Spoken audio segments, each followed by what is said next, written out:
Happy Thursday, everybody. Welcome to Church at Home with Rachel. Today, I'd like to share with you a devotion from a couple days ago that I read from Soul Fuel by Bear Grylls. It talks about confrontation. Confrontation is simply a part of life. It's not always easy to handle and sometimes incredibly painful, but how we deal with it can make or break so much. Jesus was the master of dealing with confrontation, and he never confused confrontation with condemnation. He never shied away from confrontation, and he never acted out of any motive but love. Nicodemus was a very powerful man. He was a moral and upright Pharisee and a member of the Jewish ruling council. Jesus was undaunted by his position. He lovingly confronted Nicodemus with his need to lose the religion and to start anew, leaving behind past hurts, habits, and ways. Jesus shared his message of transformation clearly, kindly, and with nothing but love. And what does love look like? Love is patient. Love is kind. It does not envy. It does not boast. It is not proud. It does not dishonor others. It is not self-seeking. It is not easily angered. It keeps no record of wrongs. Love does not delight in evil, but rejoices with the truth. It always protects, always trusts, always hopes, always perseveres. Love never fails. That's from 1 Corinthians 13, verses 4 to 8, and that is probably the most used wedding passage ever. And Bear Grylls goes on to say, speak the truth in love. That's how we deal with confrontation, no matter who we're facing. It can take a lifetime to learn how to handle confrontation effectively, but looking at how Jesus did it, whether with Nicodemus, Pontius Pilate, or the traders in the temple, sets the perfect example. It is part of the reason that people all through time, whether believers or not, have so often held up Jesus as the ultimate benchmark of a leader and an example of perfect love and unending wisdom. I used to be terrified of confrontation. And you'd think, in the church that wouldn't be a big issue, but I can tell you, in the church, confrontation's like a big thing.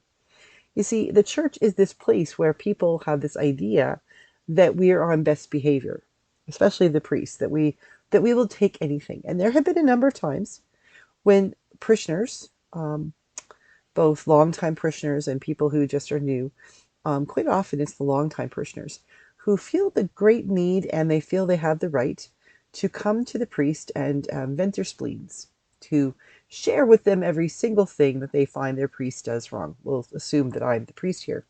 I know that I'm not the only priestess it's happened to, but it has happened big time. And in my first of my 24 years of ordained ministry, I used to I lived for the first 2 or 3 years of my ministry when I was first ordained in one of my two churches. I lived with constant heartburn. I had this fear that this one particular person in the congregation was going to come and rip stripes off me, because they did on a regular basis. No matter what I did, it was wrong.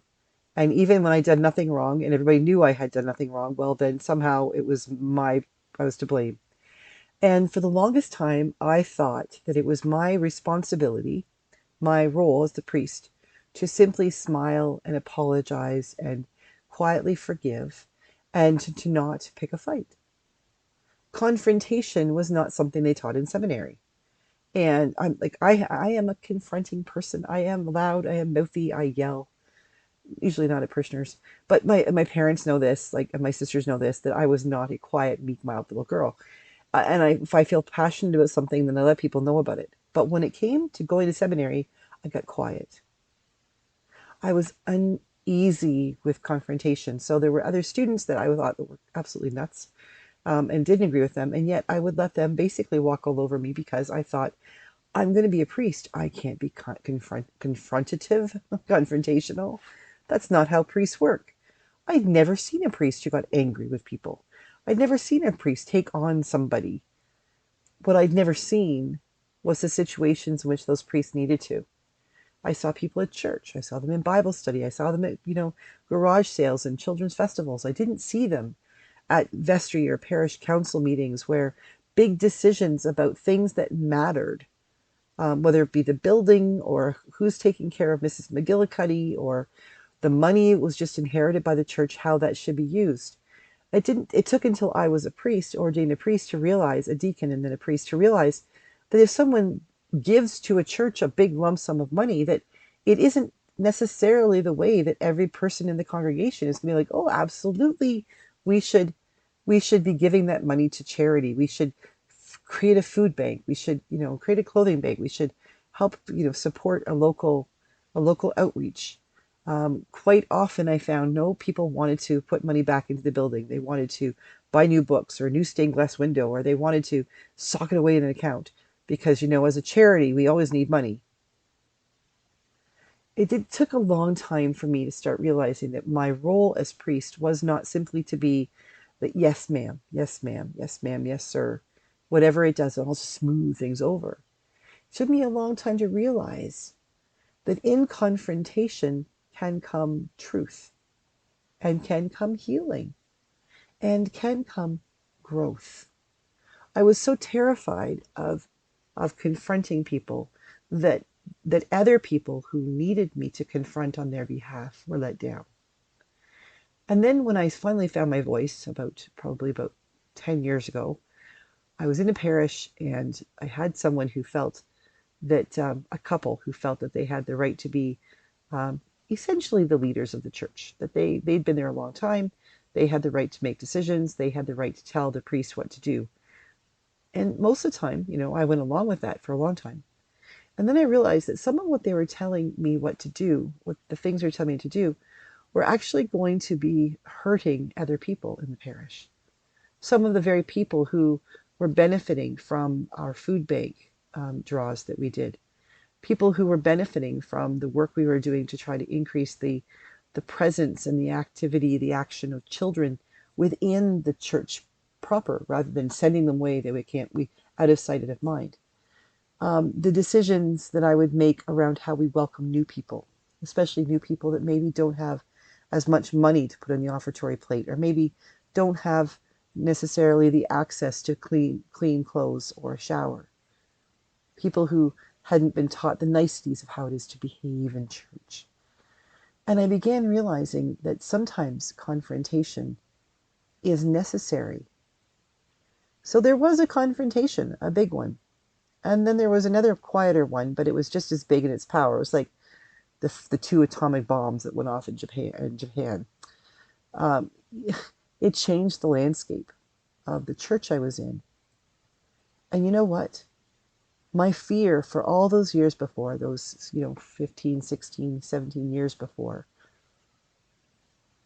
that the landscape might change for the worse, disappeared, because I realized when I faced confrontation with integrity and using the baptismal promises that I have witnessed and led people through over and over and over through the years, to treat people with integrity, to recognize their dignity, to look for Christ in the face of everyone I meet. When I treated those folks who came to me with their problems that they wanted me to change the way I did things, and I didn't actually get a chance to explain what it was I was trying to do. They told me what I was doing wrong and then decided to leave. By my choosing to confront them by saying, no, I'm not going to change the way I do this. And you're not going to change the way the church is to the way you want it to be. The confrontation we had did change the landscape of the church. And it changed it so much that we grew a Sunday school. And we started mission opportunities and outreach opportunities. And we started being able to talk about Jesus Christ. And we discovered that those folks who were causing confrontations, and for whom this priest was actually causing worse confrontations because I wasn't allowing true and good confrontation to happen, I was stymieing the growth of my community. My fear of a fight was stopping down, like bottling up the courage that people were growing to serve God in new ways. And it took a confrontation done as best as we could in the likeness of Christ for us to change the world. And since then, I began to realize that confrontation is necessary. If we don't confront hatred, we allow it to grow. If we don't confront bigotry, we give it permission to continue. If we don't confront the powers that be that say that people, should just pull themselves up by their bootstraps and they shouldn't be homeless, but we aren't going to help them do anything to get there. If we allowed that kind of thinking to go without confrontation, we actually grow the homeless class. Confrontation is necessary for growth. It's needed for the world to change, for us to change, for me to change, to become a better person. Now, how we deal with confrontation will indicate or even sometimes dictate how much growth we have. But the truth is that if we confront someone or allow ourselves to be confronted in an essence of love, with patience and kindness and generosity and self-control, we will grow. And maybe the person that we are confronting or we are being confronted by will also grow, because instead of us reacting to the confrontation, we respond to it in a manner that says, how can we all learn? How can we all grow? Confrontation is not in itself a bad thing. As a matter of fact, it can be the very thing that causes us to stand up, shake ourselves off, and do something in a new way, a better way. So as you go about your day today and go about your week, if you come into periods or moments when you realize that a confrontation is about to happen, don't be scared. Don't be angry. Take a deep breath, say a prayer, look at that person as if their opinion matters, and then share yours and take it on and allow yourselves, each other, to be molded and changed by that confrontation so that something good can come out of it. Have a great day. God bless. And I will see you again tomorrow for Feel Good Friday on Church at Home with Rachel.